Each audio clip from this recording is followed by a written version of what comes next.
Hello and welcome to tonight's episode of the Fireside Chat with Lynn and LaRouche for Thursday of June 30th, the last day in the second quarter. And what we're going to be doing tonight is talking about the idea behind the conception of our July 3rd initiative in declaring independence from the Malthusian genocidal policy presently dominating the financial and economic policies of the transatlantic world. We are calling this the Ad Hoc Committee for a New Bretton Woods System. This is a renewal of an initiative that has actually occurred several times in Mr. LaRouche, Lyndon LaRouche, Augustin LaRouche, and the late Frederick Wills, former foreign minister of Guyana, the nation of Guyana, back in 1988, talked about this in Andover, Massachusetts at a conference calling for a new Bretton Woods. And then in 1997, Helga and Natalia Vitrenko, parliamentarian and politician from Ukraine, an economist from Ukraine as well, spoke about this. What we're talking about now, though, in the context of what we're talking about now, comes at a very specific time in international history. And we're confronted by the need within the transatlantic world to perform what some will think about as a miracle, but it has to be done anyway. Today, Xi Jinping visited Hong Kong as part of a celebration of the 25th anniversary of the ending of 99 years of British colonial rule of that territory, a brutal colonization, which finally was brought to an end at that time, 25 years ago, 1987. It was the first time he'd been there in 5 years, and there will be a report in our alert service in our briefing tomorrow on some of his remarks. At the same time as that occurred, President Vladimir Putin was at a meeting that is the 6th Caspian Sea Summit, combination of nations and 6 nations. And in the course of a press conference that he had, or a discussion with journalists that he had, he made the point that the Russian action in Ukraine is proceeding according to the plan that he had. It's important to say something about what these two leaders are doing, because at NATO, at the G7, people were engaged in a form of fantasy which is not unusual for those from the West, we'll call it that in this case, who tried before to subjugate Russia.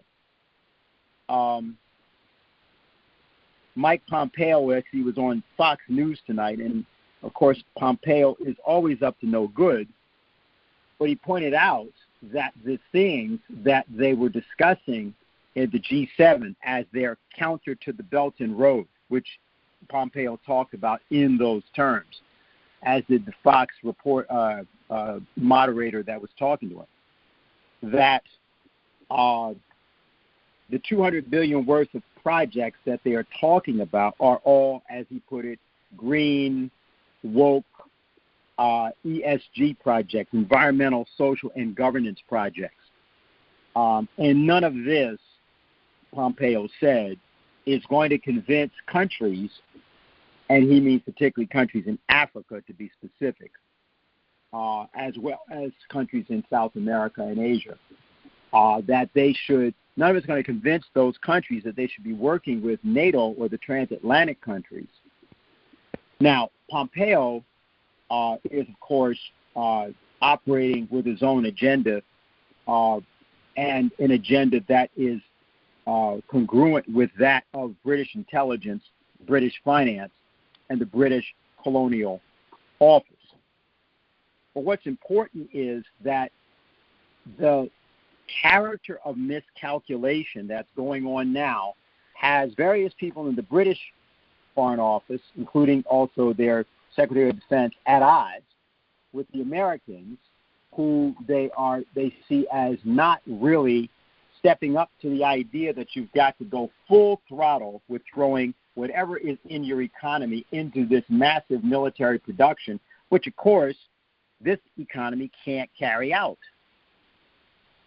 And so what you're getting is the kind of level of delusion that was characteristic of both Napoleon's attack on Russia 210 years ago in 1812 and Hitler's attack on Russia in June of 1941, called Operation Barbarossa, which I believe began 2 days earlier than Napoleon's, on June 22nd. In both cases, both lunatics were convinced that they had everything figured out and that they were going to be able to launch these campaigns and win these campaigns against Russia in 5 weeks, 6 weeks, etc. In a similar fashion, what you keep hearing coming from these people demonstrates that they are unable to learn the lessons of these earlier campaigns precisely because they are delusional. But there's another element to this.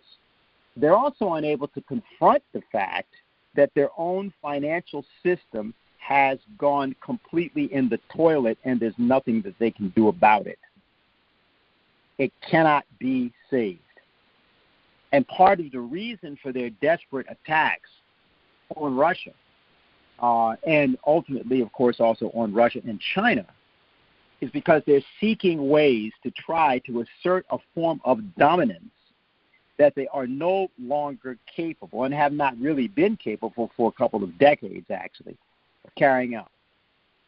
Now, this is important to understand, that this is where we stand tonight, because what we want to do on Sunday is that we are announcing by means of a document that many of you have probably already seen, and is referred to as a petition, but is really a declaration that has been made by Helga Zepp-LaRouche on behalf of really the conference group that she headed up that met 2 weeks ago, almost 2 weeks ago, and as a virtual conference.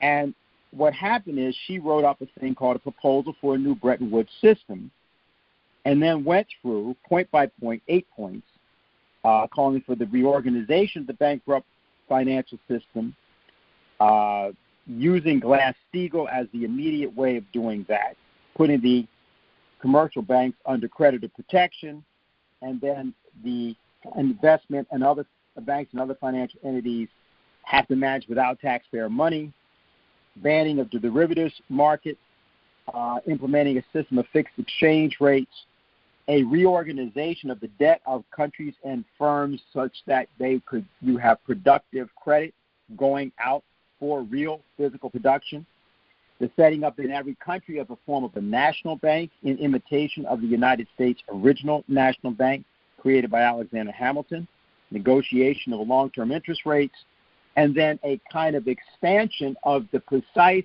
Belt and Road Initiative that the moron Pompeo was attacking today on Fox News as we speak. Now, the problem involved is somebody in the United States and in the countries of Europe, to the degree we can call them countries, has to stand up and not only advocate that, but implement that. And we have to face the fact that we may not have political parties or governments that have the slightest intention of doing that. So we're not talking about appealing to them to get them to see our point of view and maybe entertain some plank of what we're saying. No, this is not that situation.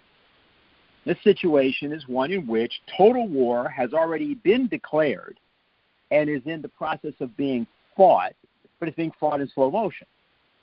And at a certain point, what will occur, one way or the other, is that precisely because of the delusional nature of the set of parties associated with the transatlantic world, some of which we've been talking about trying to dismantle Russia now, that what will happen is there will be a miscalculation.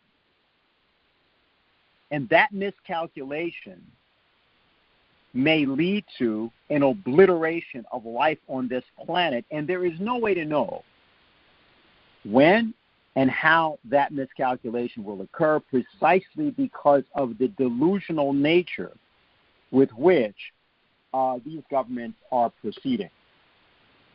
Some people are hoping that what will happen in the transatlantic world is something like what happened in the Warsaw Pact and in Russia in 1989, when the thing sort of imploded without there being a thermonuclear war. But that is highly unlikely, because the people in this sector are way more unhinged than the people in Russia in the Warsaw Pact were back in 1989. I mean, these people have a God complex that won't quit, and it's a problem. And therefore, we are going to have to stand up. We are going to have to stand in for sanity, reason, and power in the United States and in Europe, no matter how impossible that seems to sound.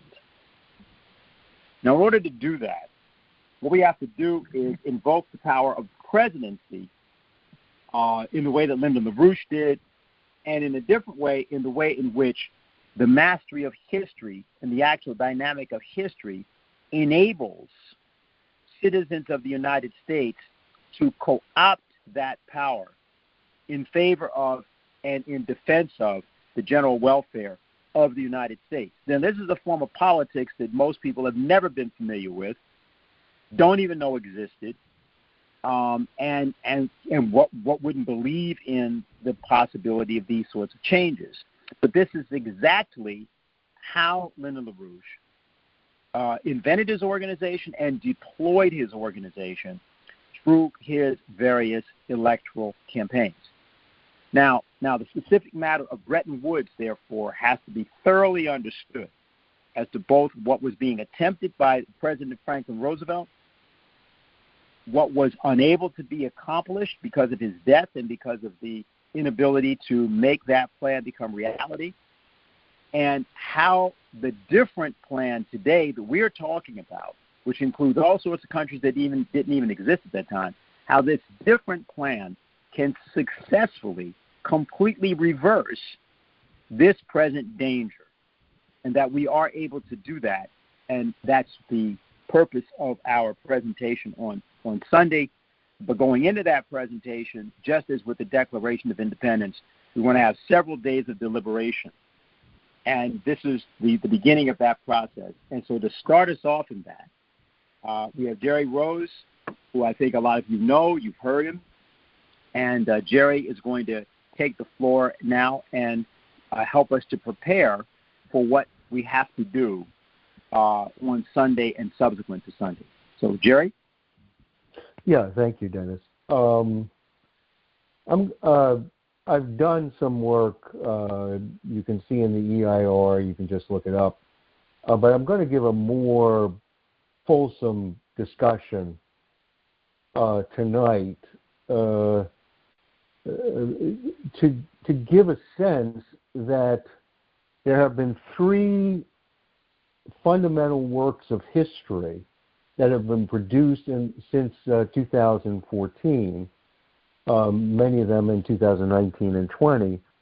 But these three were, one, Paul Gallagher writes something called LaRouche's Physical Economic Method and the New Bretton Woods System. Another book, which was just a bombshell really, is The Forgotten Foundations of Bretton Woods, and Richie Freeman does just a really brilliant study of what actually was done in the 1940s and the credit system that was put in place by Franklin Roosevelt, particularly with respect to Brazil and the implications of that. And these three works represent a complete overthrow of the kinds of historiography, but more importantly, the kinds of insights that the attempt to say that the Bretton Woods system was a monetary arrangement, and that monetary arrangement ultimately failed in 1971. This characterization of the Bretton Woods meeting, which Heiliener blows apart completely, and Ritchie goes through the epistemological implications of what was done. This was the Bretton Woods system imposed upon the British Empire by Franklin Roosevelt, with Harry Dexter White leading the fight, along with Robert Morgenthau, who was the Treasury Secretary, imposed upon the British Empire a set of both monetary and financial arrangements, but more importantly, the intention was to set up worldwide a concentration on moving toward a worldwide TVA in every country in the world, to set up the credit mechanisms through what was called the World Bank and the financial stability arrangements to carry on long-term trade was set up, was the IMF. Now, these words are anathema, properly so, to the whole world. Because once Roosevelt died and the Cold War took over, Russia and China were thrown, they were there at Bretton Woods and had made very specific proposals for the industrialization of Russia, of China, and what they were both, the Cold War threw both of them out of the world monetary and financial system.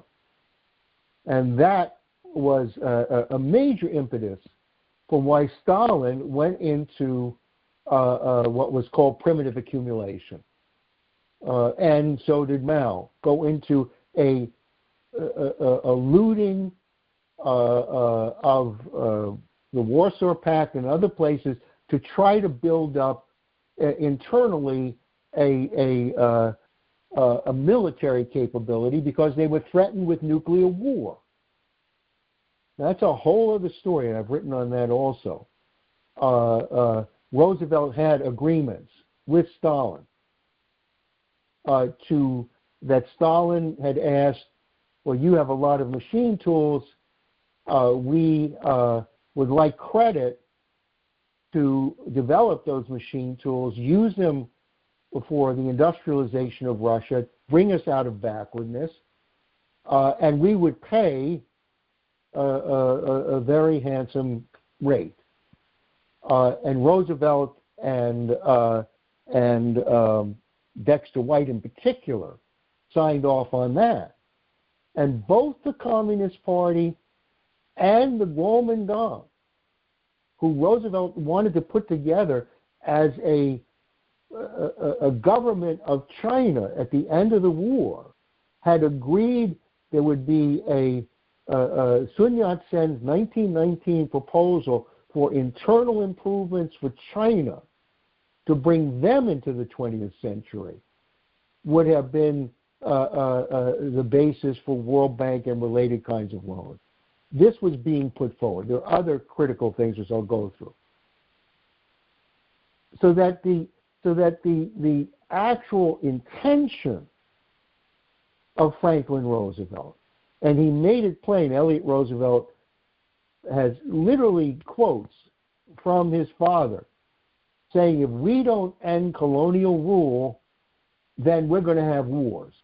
And indeed, 25 wars ensued from that, from the non-ending. But Roosevelt was clear.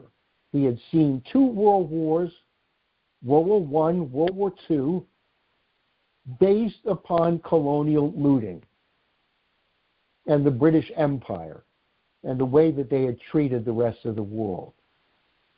So that the clear intention of Bretton Woods was to develop, as he said in his 1941 For Freedom speech, to develop everywhere in the world freedom from want, freedom from fear. That kind of freedom that was essential to human happiness and the end of colonial empire. So Roosevelt could not have been clearer. Now, Paul Gallagher did, I think, a tremendous job here, because while all of Roosevelt's programs did not go through, we know that, there were certain principles of Bretton Woods which actually allowed the world economy to grow in a stable fashion for over till 1967, 68, right? So from 44, so for say 45, to 68, there were in place a gold reserve system which pegged the dollar and all the other currencies, particularly the pound sterling, everything else, within a very narrow band of fluctuation. So you could not attack these currencies and speculate on currencies. Therefore, you could carry out long-term trade. It was stable for 40 years, right? It had its ups and downs, and that was caused, I'm not going to go through it, but it had its ups and downs.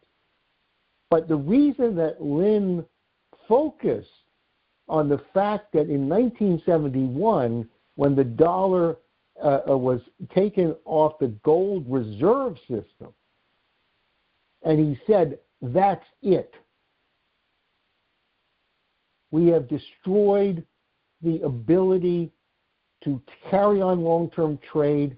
We've destroyed the ability for the dollar to be the basis for a credit system, the credit dollar, as Lynn would call it. And, of course, we got the casino economy, and ultimately they got rid of the Glass-Steagall in 1999. So Lynn knew it.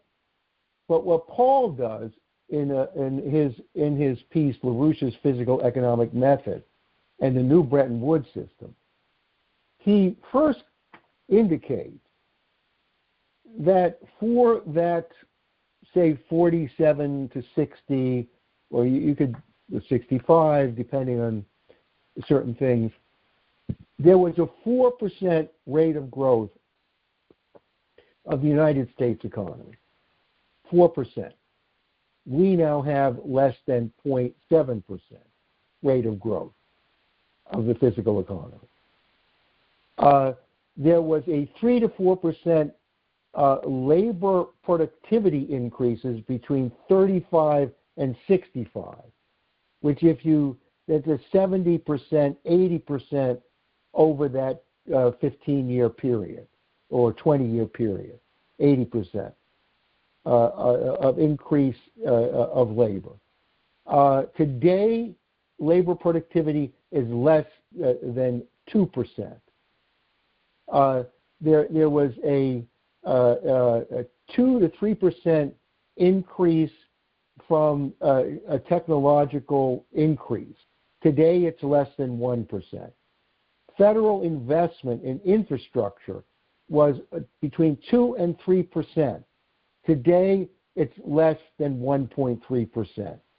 The number of scientists between the years that the Bretton Woods was in place, right, increased in the energy field, increased by 13-fold between 1935 and 75. And the rate of funding, federal funding for R&D went from 2% between 1955, 2% a year, between 1955 and 1970 is now less than 0.7%. So the numbers don't tell you the story, but it indicates something very significant. What Paul goes through is he did the work in showing that the internal physical economy of the United States under the Bretton Woods system, which wasn't everything clearly that it should have been, but the physical internal improvements, like the ratio of what we call constant capital to variable capital, increased. The ratio of scientists within the free energy capabilities increased, which means the free energy of the system increased. And therefore, what LaRouche went through and goes through in his So You Wish to Know All About Economics, what you had was the internal composition of the physical economy was growing. Not what it should have been, not what it could have been, but it was growing consistently. And what Paul points out, there were three platforms of production. One, the hydroelectric, which was referenced by the Tennessee Valley Authority, which had enormous increases in that valley and through the country for enormous increases in energy use, technological improvements, developing the soil, and in this brilliant book by David Lilienthal called the TVA, the March, Democracy on the March, he goes through in one of the most important projects in human history, and he details the implications, how they did it, what the relationship between the scientist and the citizen, the relationship between the technicians and the skilled workers, that there was a total transformation of the poorest area of the country in terms of the not just the physical increases in food, in energy, but libraries were produced, community orchestras were all over the place, and most importantly, what Lilienthal identifies is that the faith of the people in themselves and the faith that the government had in the people created a real sense of purpose and mission, such that the worker in the field or the farmer identified with the laborer identified with the scientist, and it was one of the most important in terms of a spiritual uplifting, because as Lilienthal points out, there is a faith in the human identity. That the British, the liberal system, is evil. It just says man is evil, pleasure, pain. He doesn't, But the system that, the American system, is based upon the idea of the general welfare, and that implicitly there is a faith, and that faith is justified by the society in itself, its future, and the rest of mankind. This is a beautiful description. I'm not going to read it tonight, but it's a beautiful description of the TVA. And therefore, the energy flux density of the country had increased. So you had an interface between the hydroelectric. You had the 4 dams that were developed. Rich Freeman goes through this in great detail. I'm not going to go through it tonight, right? So that the energy flux density increased because it went from coal directly to hydroelectric. You were producing energy directly, electrical energy, which has a higher flux density and it can move. It's less bulky. There's all sorts of things to it. Then, what Paul points out is that the Manhattan Project put 100,000 of the best scientists in the country together to create the breakthrough necessary for nuclear energy. It first was for the bomb because we were at war, but that Eisenhower, first of all, you should understand, every scientist at Oak Ridge who created the bomb said we should share this technology with the Soviet Union.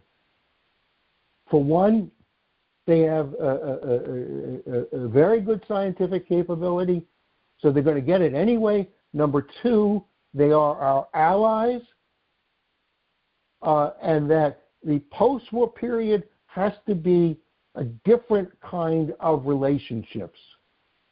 So every single scientist at Oak Ridge wanted to share the technology.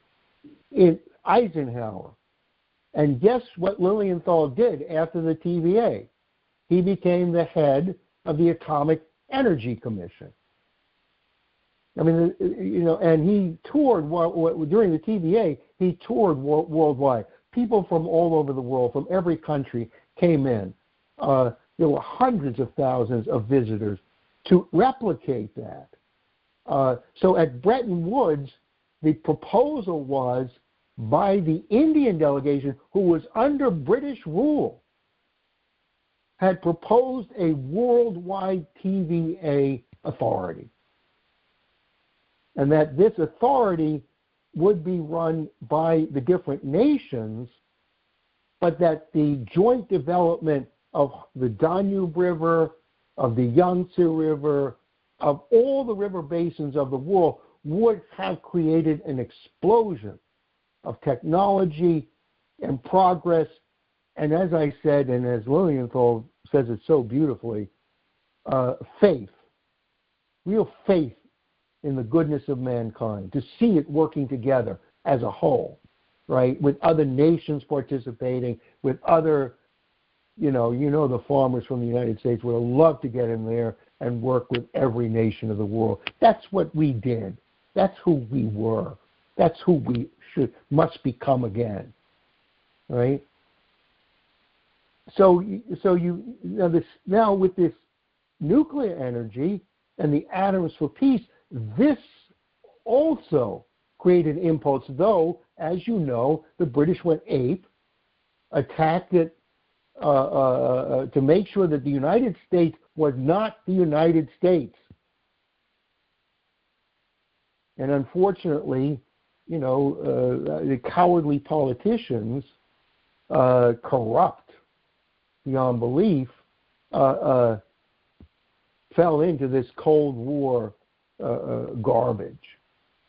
And then what you had was, and Paul points this out, in the 1960s, You had 400,000 scientists working together in NASA to begin the exploration of the solar system.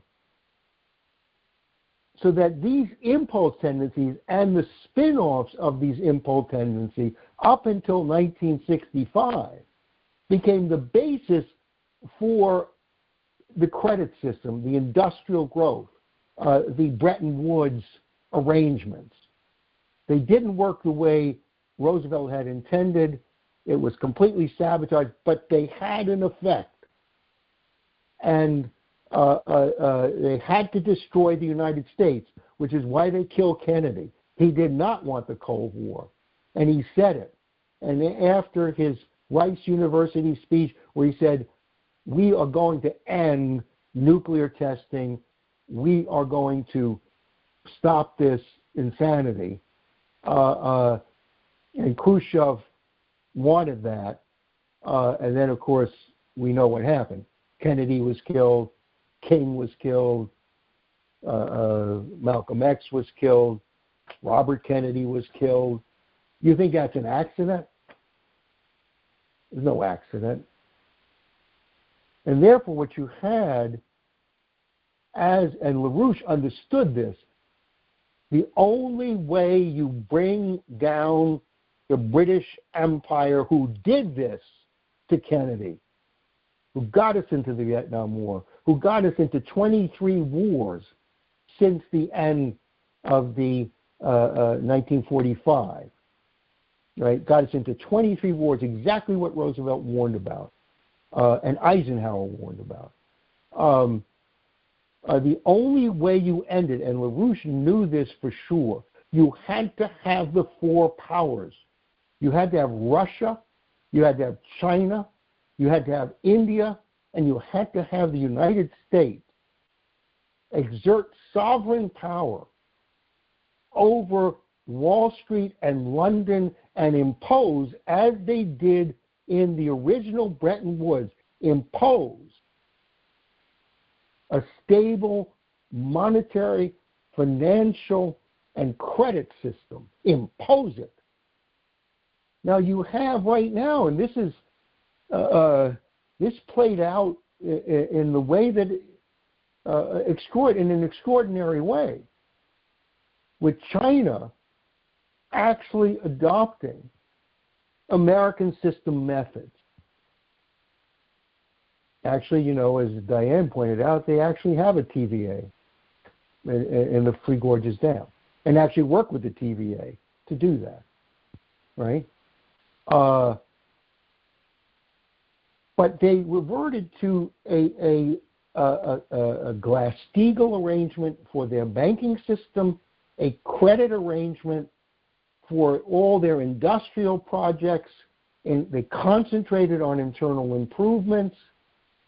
They used what capital they had to concentrate on the development of their country. And for 40 years, China has not had a war, and China has not had a depression. And 1/3 of the world's wealth is produced in China. And the freak out is that they're actually following American system approaches. Now, what is the American system? And this is what Heiliener, in his book, The Forgotten Foundations of Bretton Woods, really, as I said, it's somewhat stunning, the level of competence that both in Ibero-America and in the United States, which is typified by Dexter White, typified by Morgenthau, typified by Sumner Wells, typified by the whole Roosevelt team, because he had to go outside of the Federal Reserve, he had to go outside of Wall Street, created his own Reconstruction Finance Corporation, which was larger than Wall Street. And, one of the things we have to remember is if you concentrate on the principles, you will invent what you need to invent. Roosevelt couldn't get a bank through, a national bank.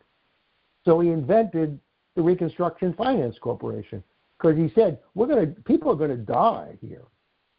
We're going to go into a complete chaos here.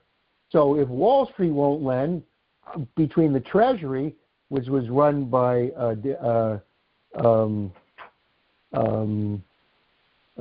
Morgenthau, and Dexter White had a very special role to play, the Treasury and the Reconstruction Finance Corporation will buy the bonds, will build what we have to build.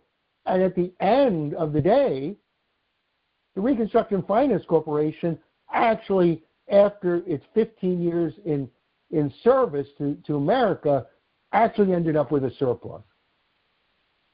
It funded mortgages, it funded infrastructure, it funded what needed to be funded under Roosevelt's direction, the intention.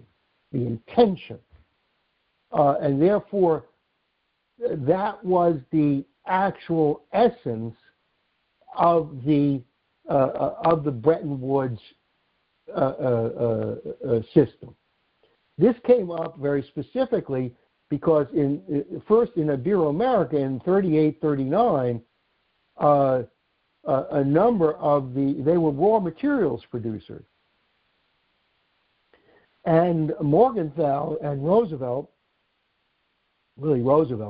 proposed an IAB, sort of a Latin American Development Bank, right? Or Inter-American Development Bank in 1939, 1940. And the debate was if a country owed money, they couldn't borrow. This is what the Federal Reserve said. And Roosevelt said, that's crazy. If they have a project that is worthy, I don't care what their debt is, we are going to give them the credit. And Morgenthau had this to say. Why about the IAB? Why bother with them, Wall Street? They have made their recommendations, and I just don't accept them. We have created an instrument here and given it enormous power for good and evil. And for us to turn it over at this stage to the banking groups, it seems to me we're just going back on all the old evils that we wish to avoid. The bank, the Inter-American Development Bank, if it is successful, if it lives up to expectations and with respect to power, can have a very profound degree of influence on small countries. And whether that shall be democratically used in the sense to obtain objectives of the government, or whether it shall be merely a banker's attempt to use that to serve not only their individual purposes, but the general philosophy that they represent, British liberal free trade, then that is an impossible mistake. We shouldn't do it. I mean, this was the kind of thinking that you had to have national banking, that you had to have, you had to industrialize and create as best as you can full set economies, starting with agriculture, advanced agriculture in each of these nations, and creating, as Hamilton concentrated on, the interface between industrial capability and agricultural capability to increase the productivity of both and give the products of labor, of that kind of labor, a more complex relationship which stimulates the mind, stimulates entrepreneurship, stimulates the kind of relationships that you want to develop, such that you would have actual nations and nation states deliberating on their future. And this was explicit on the part of Cuba, explicit on the part of Paraguay, that many of the economists throughout Ibero-America studied Friedrich List and studied Henry Carey. They were known to be sister republics, and therefore their intention was much, and we were to protect them. Not Teddy Roosevelt; he wanted to destroy them, and take them over. But Franklin Roosevelt, Kennedy did the same thing. These were seen as sovereign sister republics to be protected and defended and encouraged, because you had a move by the Nazis to move into Ibero-America to create a second flank on the shores of the United States. And the Roosevelt and his team insisted that there had to be economic development before the 1944 Bretton Woods system. This was already in place, and Heiliener does a tremendous job. And you would be surprised at the weight that these Ibero-American countries had at Bretton Woods. They were, next to the Chinese, the largest delegation at Bretton Woods. And as I said, the proposals, it was not a debate between Keynes and White. White and Morgenthau pretty much told Keynes, forget it. There's no room for the sterling. There's no room for your imperial preferences. We're not going to bail you out. You're going to have to, this is the terms that you're going to have to live under. Now, I do a whole, I'm not going to do it tonight, but we know what happened to that. But the original Bretton Woods, if you look at what Ritchie has developed, if you look at what Heiliener develops, if you look at what Paul indicates, that it was never a monetary arrangement. It couldn't work. Monetary arrangements don't work. And as Paul demonstrates, not by the statistics, but the statistics indicate something, and the description of the linear inequalities that LaRouche discusses in terms of the relation with the labor force, capital, science, all these things were occurring as Paul goes through in the article, and then the science driver, that's what made the Bretton Woods system work. These principles. And therefore Helga's call, which I was very excited about, to return to a new Bretton Woods based upon these fundamental scientific principles, is literally the only way you could even attempt to get out of the hyperinflationary blowout, the blowout of the bubbles, and the idea that somehow this is not thinkable. Frankly, nothing else is thinkable. And the reason that we documented the actual Bretton Woods, and there's a lot more I could go through, but I'm not tonight. The reason we document it is because Russia was not allowed into the original Bretton Woods, because China was not allowed into the original Bretton Woods. Many of the developing sector were destroyed by the breakup of Bretton Woods, frankly, even though they don't know it. But once in 1971, the thing broke up, that's when they went for the kill, when the IMF and the World Bank went for the kill against the developing sector. And there was resistance, but now we have in our hands the ability to actually do the unfinished business of Bretton Woods, and I'm very happy that Helga has called for this.